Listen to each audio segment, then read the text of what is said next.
Saudações, Dux e Duquesas Tricolores. Aqui quem fala é Duque Tricolor. Para mais um Calegari no Flu. Rapaz. Agora a gente vai falar sobre Lucas Calegari. Que de novo está sendo dito aí pela imprensa e a gente precisa conversar. Então, sente no sofá ou na poltrona, deite na cama, relaxe, me escute e entre no meu debate. Bom,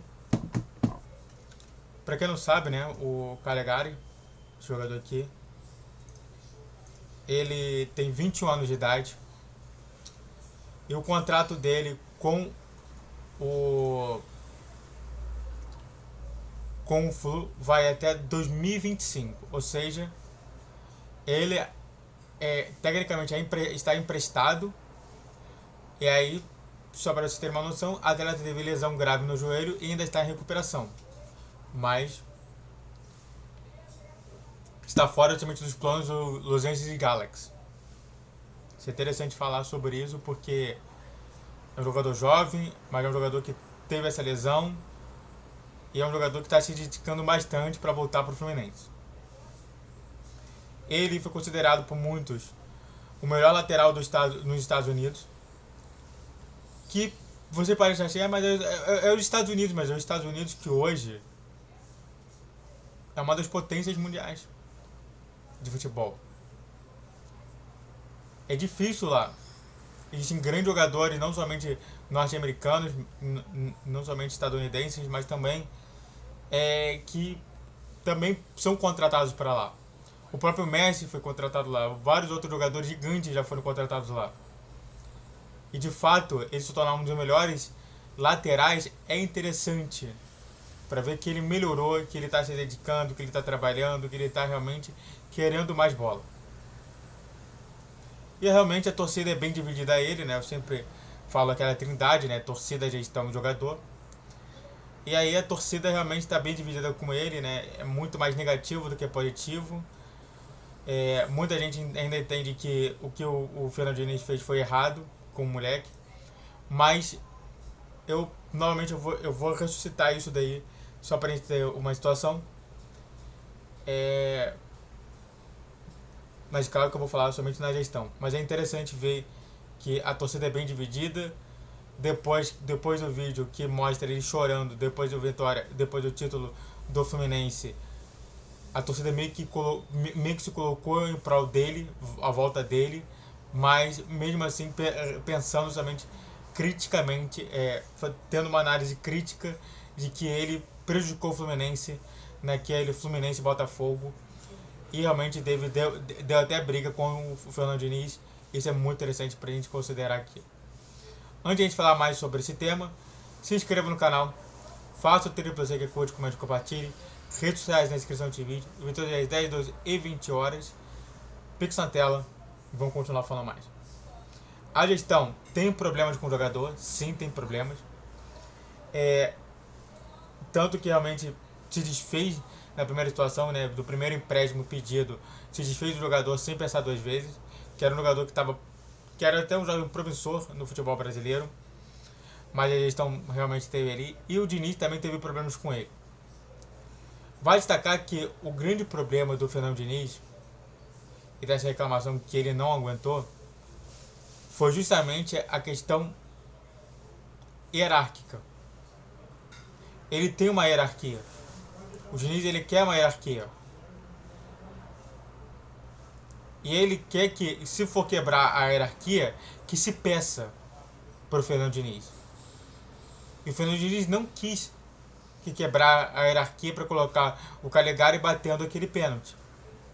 Então é diferente, por exemplo, da quebra de hierarquia que teve, por exemplo, no gol do Keno em cima do Goiás de pênalti e do gol perdido dele pelo Botafogo.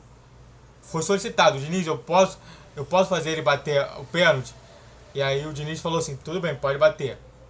Agora, isso daí não aconteceu lá.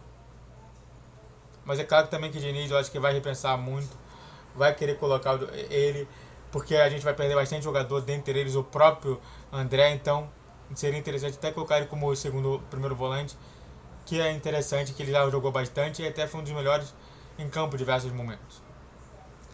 Viria para ser reserva ou do Marcelo ou do André, novamente.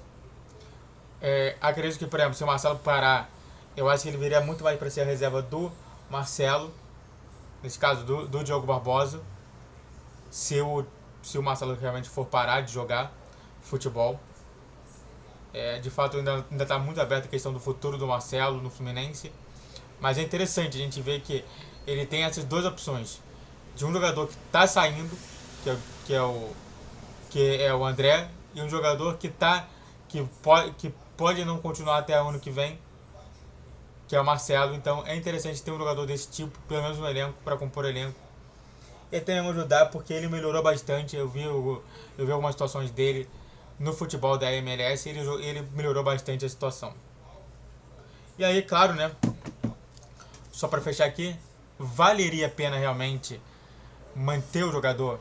Bom, perante toda a melhora que a gente estava observando, perante tudo que está acontecendo lá dentro, eu acho que, e é claro, entendendo que existiu essa situação toda problemática, existiu justamente esse descomprometimento do próprio jogador, que quis bater porque quis bater falta, e o Diniz não autorizou, mas mesmo assim ele bateu o pênalti. E claro, o Diniz falando sobre recuperar jogadores, um jogador como o Calegari, que precisa ser recuperado sim mesmo, jogando muito bem lá fora, seria interessante para o Fluminense, tá? Seria mostrar para o Fluminense assim que a gente recupera qualquer jogador e coloca ele como se fosse primeiro escalão do futebol brasileiro. A gente tem Lele, a gente tem também Ione e a própria Danielzinho. Por que não colocar também o Calegari para recuperar o jogador? Tem sempre aquela situação, né? Se a gente está pensando na questão humana, que sempre o Mário Bittencourt, ele sempre coloca isso à disposição, manter ele só realmente glorificaria a parte humana do Fluminense. Mas vamos aguardar sobre isso tudo, né? Se vai ter a situação ou não. Então, muito obrigado a todos que assistiram. Eu fico por aqui. Se inscreva no canal. Faça o tiro para você que curte, comente e compartilhe. Redes sociais na descrição desse vídeo. Vídeo todos às 10, 12 e 20 horas. Pix na tela. E é claro, só para finalizar aqui, é claro que realmente a gente tem todo esse problema com o Calegari. A minha opinião seria muito mais embasada de não valer a pena, mas é uma visão geral do time, que é o que eu sempre proponho aqui, eu trabalho sempre assim, é que vale a pena, tá bom? Muito obrigado a todos, saudações tricolores, até a próxima.